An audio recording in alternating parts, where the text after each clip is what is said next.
Frequentemente falamos do tamanho do nosso país.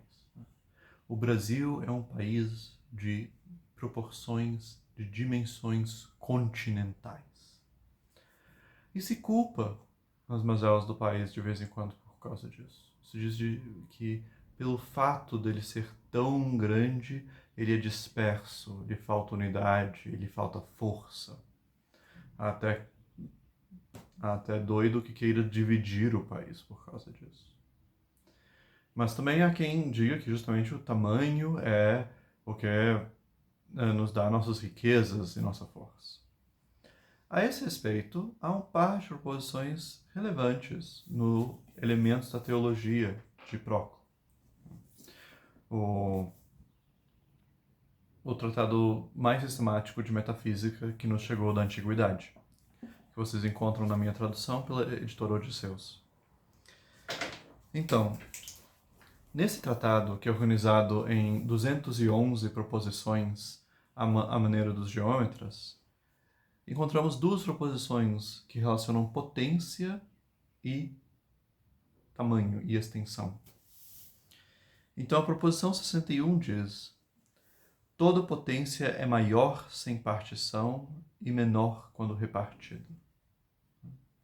Como entender isso? Então, essa é a proposição, essa é a ideia a qual se apela quando se diz o Brasil, por ser muito extenso, muito dividido, ele é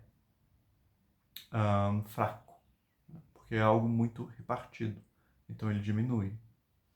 Um exemplo para vocês sentirem isso é uma pessoa puxando um móvel sozinho, ela é fraca, ela não consegue puxar um móvel muito pesado.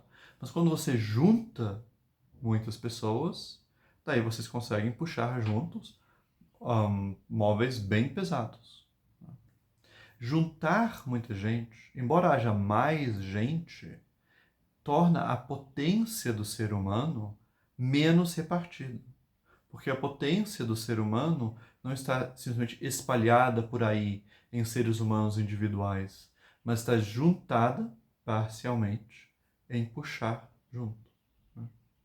E daí pensar o que os seres humanos conseguem fazer quando se congregam todos juntos, ou quando grupos enormes se congregam juntos. E parte do que se reclama quando se fala da extensão do país como um problema é justamente a dispersão dos povos, a dispersão das pessoas aqui, que não tem uma unidade política verdadeira, não há uma comunidade efetiva. A palavra Brasil, na boca da maior parte das pessoas, não indica uma realidade viva que nos une. E dessa maneira não agimos juntos, não conseguimos sincronizar as nossas energias e nossas forças e não conseguimos superar os desafios que precisamos que precisamos superar. Então isso é um lado, né? Uma potência, quanto mais dispersa, mais fraca ela é. Mas tem outro lado disso, né? Que é a proposição 60, a proposição logo antes. Toda causa de mais efeitos, diz Proclo, é superior àquilo cuja potência abarca menos efeitos, e cujos efeitos são partes de todos que recebem sua existência da causa maior. O que ele está falando? Ele está falando algumas coisas aqui, mas uma primeira, que é interessante, que contrasta com o que a gente acabou de ver, é que tudo bem, uma potência que está mais dividida vai ficar mais fraca. Porém, para você ter um produto maior, para criar um todo, você vai precisar de uma causa superior. Uma causa. O que é ser superior? Uma causa que seja mais valiosa, que seja mais próxima do valor em si, que agrega em si mais valores, né?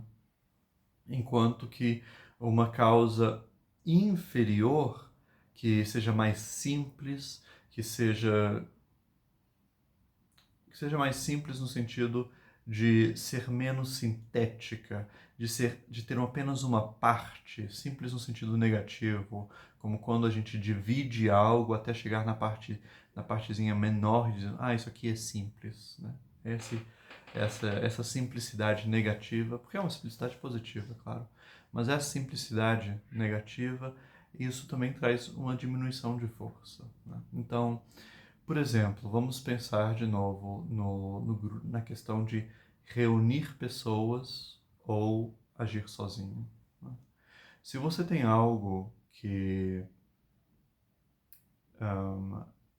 é motivo bastante para uma pessoa agir sozinha, então isso não precisa ser algo muito complicado, né? Ela precisa ser alguma coisa do tipo, eu tô com fome, então eu vou e como. É, isso é algo que consegue motivar uma pessoa sozinha a agir. Porém, se você vai coordenar muitas pessoas distintas, você já precisa ter algo que não é tão imediato, né? Porque nem todas as pessoas nessa ação vão ser saciadas imediatamente. Vai precisar ter algo que é capaz de coordenar várias vontades livres, né? É um problema muito diferente do que simplesmente apelar para só uma pessoa, né? Tem essa questão de coordenação das vontades, da justiça, e com isso você precisa de uma causa superior, uma causa mais valiosa, uma causa que sintetiza, né, vários valores, várias funções que as pessoas vão desempenhar.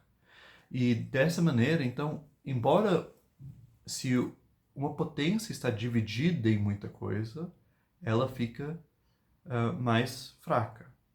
Porém, e assim ela pode menos. Porém, para produzir muita coisa, você precisa de uma causa superior, mais transcendente, mais unida em si, né? Então, como diz, indivíduos separados conseguem realizar menos coisas. Indivíduos juntos conseguem realizar muita coisa.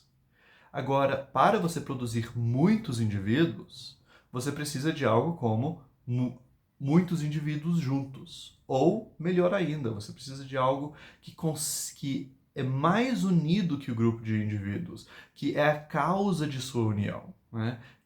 Seria, vamos dizer, essa ideia de Brasil que conseguiria realmente sintetizar todos os interesses e valores conflitantes que temos no nosso país. E isso daí seria algo transcendente o bastante, superior o bastante, para produzir esse magno efeito, que é o país inteiro, né, em toda a sua extensão. Produzir e regê-lo, e nutri-lo, e mantê-lo, e sustentá-lo em meio a todos os outros países. Então, quanto maior a extensão, mais unida e superior precisa ser a causa. Quanto maior a extensão, menos a causa pode descer e ficar no nível do particular dos efeitos. Mais ela precisa se resguardar de seus efeitos, mais ela precisa ter uma independência e um poder próprios, e não se dividir em várias coisas. Eu expliquei essas duas proposições aqui com exemplos e analogias. Proclo, no seu livro, ele dá argumentos dedutivos para esses princípios e muitos outros. Princípios metafísicos que servem para entender realidades além da percepção, como a vida imortal e os deuses e a providência. Mas como você vê, esses mesmos princípios têm também relevância a questões políticas que debatemos, né, nos nossos botecos e no Twitter. Então, se vocês tiverem interesse, sugiro que comprem o livro, que vem com o texto grego original, minha tradução e também meu comentário. E também eu ofereço um curso a respeito desse livro e também de minha filosofia de modo mais geral, o que eu chamo Seminário de Fenomenologia. Você encontra o link sobre ambos nos comentários, na descrição do vídeo. Muito obrigado.